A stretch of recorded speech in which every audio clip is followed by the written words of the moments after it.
président Macky Sall, qui dialoguait avec sa majorité pour l'essentiel, puisque des élections, à ma connaissance, c'est entre des candidats et les électeurs. Sur 19 candidats, les 17 n'ont pas participé au dialogue.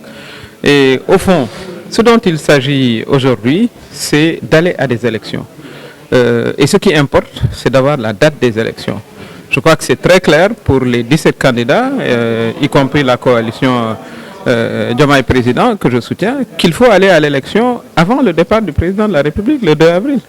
C'est de ça qu'il s'agit. Maintenant, le président a, sur son initiative personnelle, décidé de dialoguer essentiellement avec sa majorité. Mais aujourd'hui, ce dont le pays a besoin pour sa stabilité, pour la préservation de son image, pour l'état de droit, pour la quiétude même des Sénégalais, c'est qu'on organise l'élection pendant que le président Macky Sall est là, puisqu'il a reçu le pouvoir du président Abdoulaye Wade dans les délais requis, mais qu'il en fasse de même.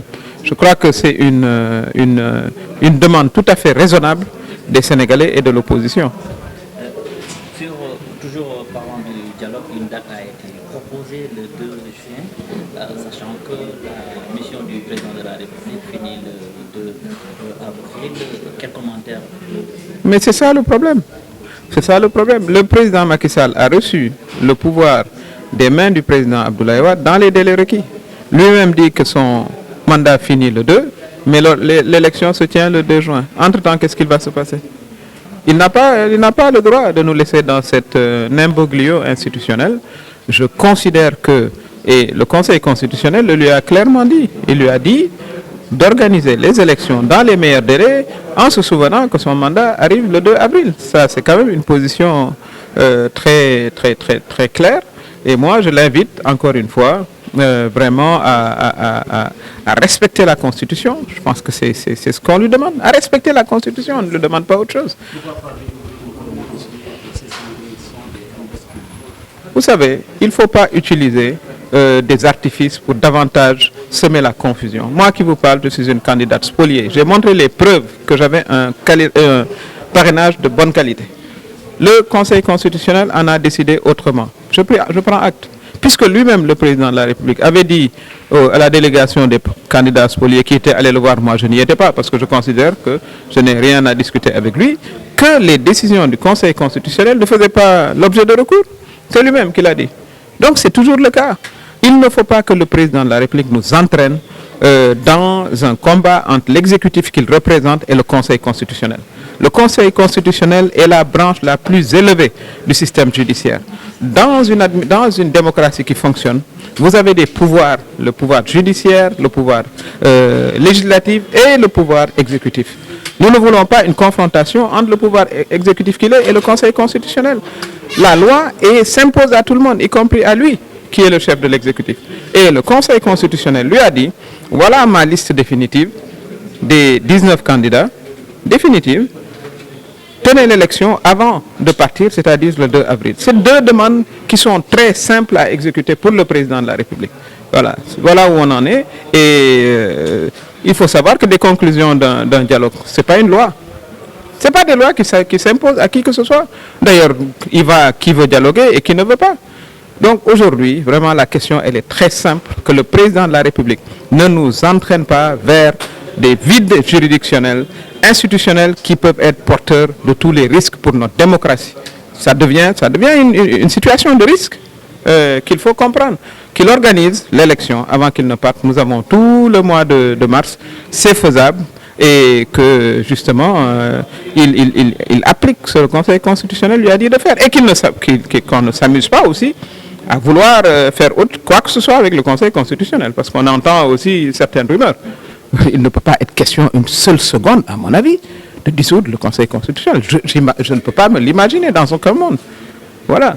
Donc le président de la République, il a obligation morale et juridique vraiment de mettre en œuvre les décisions du Conseil constitutionnel, c'est-à-dire organiser l'élection avant de partir le 2 avril. Et son projet d'amnistie, est-ce que c'est une urgence?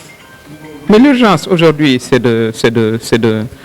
tout simplement d'organiser l'élection. Vous avez eu combien de jeunes qui sont morts? Officiellement, le président a déclaré qu'il y en avait 16. Seuls les parents de ces enfants peuvent pardonner. Il n'y a pas un député, un ministre ou un président qui peut dire je pardonne la mort de ces jeunes. Il n'est pas leurs parents. Ça, c'est aux parents de le dire, aux mères qui les ont enfantés et aux pères.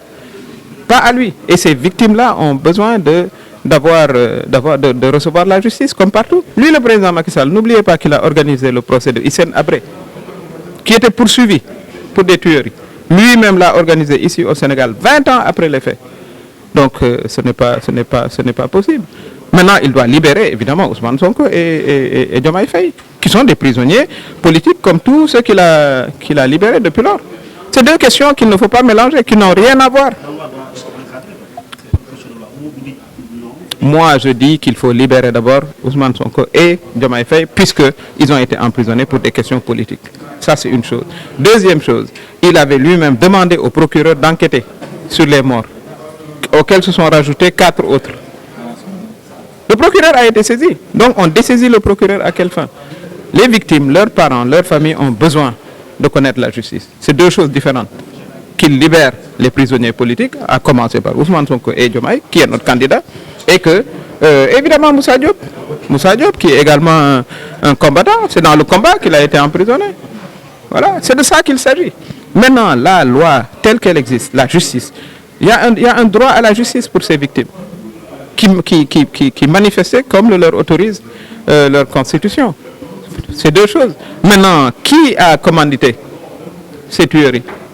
Qui les a facilitées? Qui les a exécutées? Mais on a un devoir de vérité. Avant de parler de réconciliation, comme il le dit, il faut qu'on connaisse la vérité d'abord. Maintenant, si on doit se réconcilier et se pardonner, ça, c'est les victimes et leurs familles. Mais d'abord, on veut la vérité. Et ça, c'est ce que cette loi d'amnistie risque d'effacer. L'essence n'avait aucune valeur juridique, donc aucune légalité, aucune légitimité. Et donc, les conclusions qui en ont résulté n'ont aucune valeur, dès lors que les dialogueurs n'ont fait que entériner les recommandations, en tout cas les attentes du commanditaire, à savoir M. Macky Sall. Le coup d'État qu'il a perpétré, évidemment, est à son aboutissement. Parce que le Conseil constitutionnel avait justement considéré que son décret et la loi n'étaient pas sans valeur, il a voulu contourner justement ces dispositions de la loi. Et voilà qu'il a eu l'onction de cette assemblée. On salue d'ailleurs la présence de certains qui ont dit la vérité au président. Malgré tout, il s'en est tenu à ce qu'il voulait, à savoir proroger son mandat, totalement illégal, en dépit du fait que la durée du mandat est frappée de la clause d'éternité. Il a eu ce qu'il veut, à savoir s'autoriser à reprendre la liste électorale, reprendre le processus électoral et peut-être au bout se choisir ou nous choisir un président de la République. Voilà. Qu'ils disent la vérité et qu'ils disent le droit et qu'ils s'opposent radicalement à cette forfaiture qui est une violation flagrante, délibérée et inacceptable de la Constitution. Parce que si le gardien de la Constitution se met à violer la Constitution, c'est au Conseil constitutionnel de servir de contre-pouvoir. C'est le pouvoir qui arrête le pouvoir. Il faut qu'il y ait justement ce pouvoir. Mais bien sûr, c'est la seule solution, parce que sinon, on va vers des dérives très graves. Parce que s'il s'autorise, évidemment, 2 mois ou 3 mois, au bout de 2 mois, il peut s'autoriser encore 5 mois ou 6 mois. Et ça n'est fini de toute forme de clause d'éternité et de toute loi dans ce pays-là. Et pourtant, les 19 candidats ont été maintenus. Oui, mais ça, c'est du tapalais, c'est du tafiyungle. Donc, il s'agit de dire, bon, voilà, on sera à combien 19 plus combien encore donc, encore que, ils ont dit qu'ils vont revoir la double nationalité et le problème du fisc. Donc, ils sont prêts à éliminer ce qu'ils veulent éliminer, introduire ce qu'ils veulent introduire et nous imposer, évidemment, une liste électorale et en fin de compte, un président que lui-même, M. Macky Sall et son clan vont nous imposer.